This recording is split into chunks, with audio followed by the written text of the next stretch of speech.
Hi there, I'm Lisa Lopez coming to you from angelsofambition.com, and I'm a narcissistic abuse recovery coach. I help women heal from narcissistic abuse and go on to thrive and create outstanding lives for themselves. Okay, so on today's video, I want to talk about red flags, and I'm going to give you a few examples of what a red flag looks like.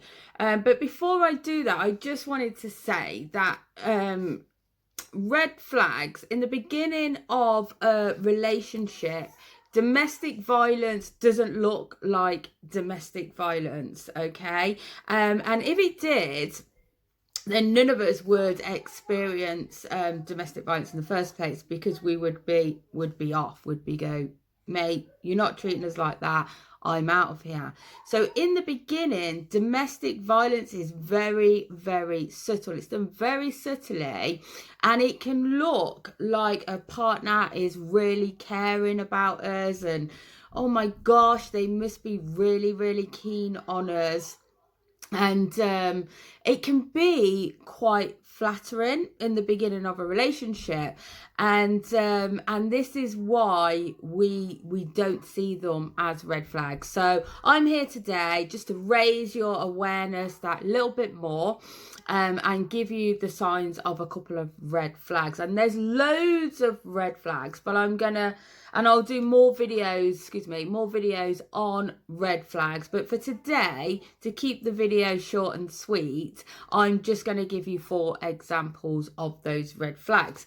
So the first one is that the relationship can get very, very intense very, very quickly, and things move at a rapid pace. Okay, so it can be like you're kind of in this whirlwind romance, and that you found the love of your life, and everything is going okay, but it's very intense very, very quickly. And when we think about healthy relationships, and when we meet somebody on a healthy level, it's never that intense, okay? Because a healthy relationship, that person has their life, and you have your life, and you've got your own friends, they've got their own friends and their own family, and so have you, and they had a life before you even came along, and so did you had a life before they came along. And so it's over a period of time that both of your lives merge together to become one.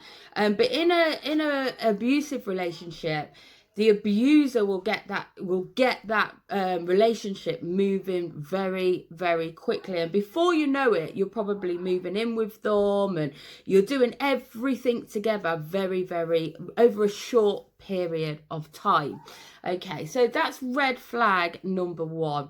Red flag number 2 is that they make you feel guilty about going out, maybe with your friends, with family members. They don't necessarily go, oh, I don't really want you to go out with your friends tonight, but they will, because the relationship is so new,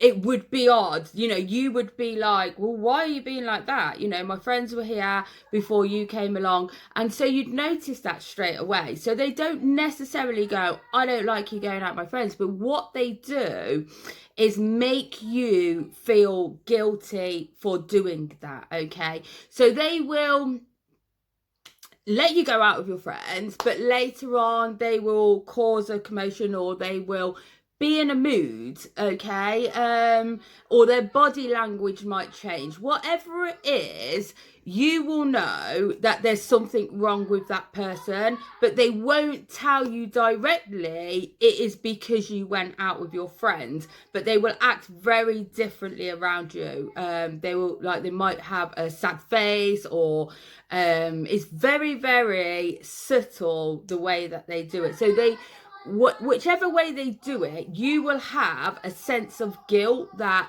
you will know is related to you going out with your friends, but they won't necessarily say that's why they're in a mood. Okay, so there's red flag number 2. Red flag number 3. Now, this is a biggie for me. It's when that new partner blames their ex, okay? So they will blame their ex. They'll call their ex a crazy bitch, okay? That crazy bitch, she done this. And they'll be, it will be the ex's, problem why them and the ex are not together anymore. Excuse me, getting my can't get my words out here. So they'll blame the ex for whatever reason they broke up for, okay? And they'll say things like, yeah, she was a paranoid schizophrenic, I think she lost the plot, you're so much more smarter than them, and they'll do that whole comparing scenario. So always look out for a person that turns around and says, yeah, my ex was nuts. Okay, so massive red flag.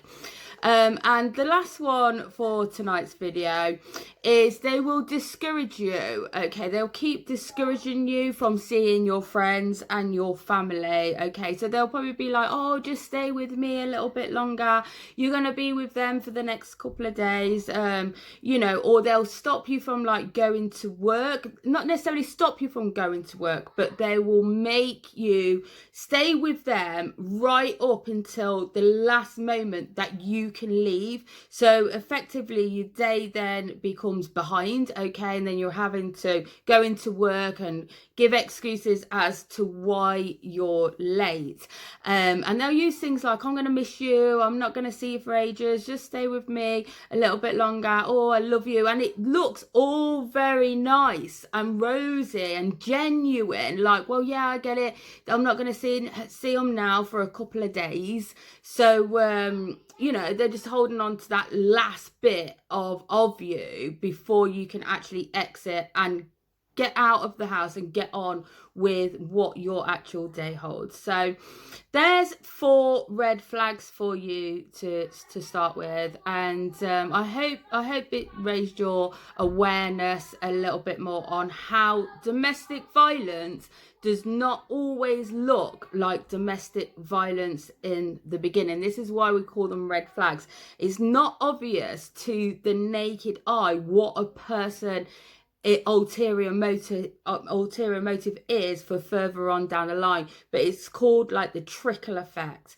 And all of these red flags are done very subtly before major things start coming into play and you realize, and by that time we have that emotional connection, so it's not as easy for us to pull away. And that's why it's done very subtly, because if a partner come to us in the beginning and was displaying signs of domestic violence and come over and say punched us in the face, we would be off, wouldn't we? We would be go, actually, you're not going to do that to me, goodbye, because we haven't got that emotional attachment yet to that person. So it starts off very subtle and it trickles in very subtly until you've got that emotional, when you've made that emotional investment, and then bigger things start happening. But I'll talk to you more on another video about more red flags and about more things to do with domestic violence. Okay, bye for now. I'm Lisa Lopez from Angels of Ambition, and thank you for watching my video.